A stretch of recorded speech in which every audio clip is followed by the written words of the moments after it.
schoolwork can be stressful for any young person, but how do those caring for a loved one balance their education with their home life?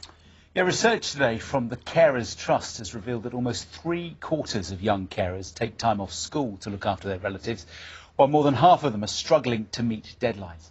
Holly Hamilton has been to meet 2 young sisters who care for their mum to find out how they cope.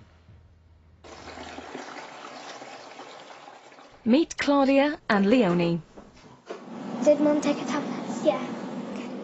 Just 9 and 13, they have big dreams of becoming actresses. But right now, their job is taking care of their mum. When she had a heart attack, she got tunnel vision, and then it's hard for her because she can't see. I do a lot of tidying up, like packing things away and keeping things out of off the floor, because when things are on the floor she will trip over them easily. I was the kind of mum that did everything for her children, the running around, the picking up, and they relied on me for everything. And then suddenly I couldn't do anything for them and found that they were having to do things for me. That's what we've been learning about, and then my homework. Claudia and Leonie are young carers like more than 700,000 children in the UK, many providing care for over 50 hours a week. So it's no surprise that a survey by the Carers Trust found more than half of those aged 16 to 25 were struggling to cope with schoolwork. Well, really, homework is the thing I struggle with because I'm always doing loads of chores and stuff, and then I have to find time to do all my homework.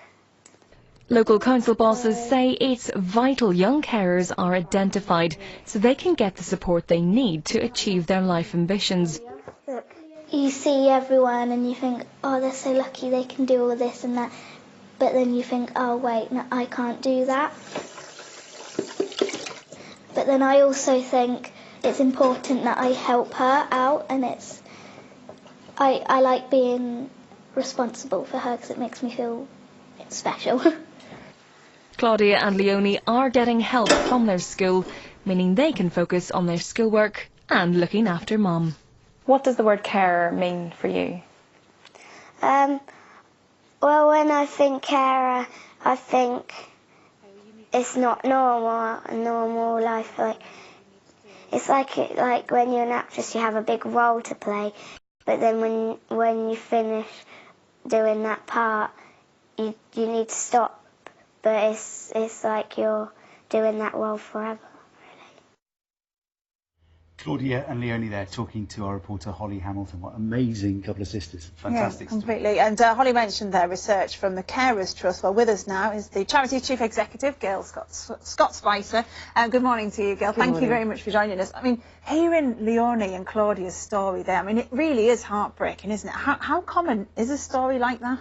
Yes, it is. There are 700,000 young people, children up to the age of 18, but also as young as 5, who are caring for friends, family, somebody in their life who they love dearly.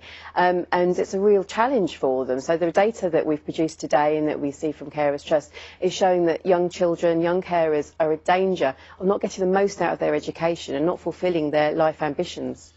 There'll be kids watching right now who've maybe been up during the night helping a parent or a grandparent and now have to get their bag ready and go off to school. What should teachers be looking out for as far as checking that those youngsters are okay and that they're getting all the support they need when they're at school? Well, we know from the data that that about half of children are having real problems coping with their schoolwork.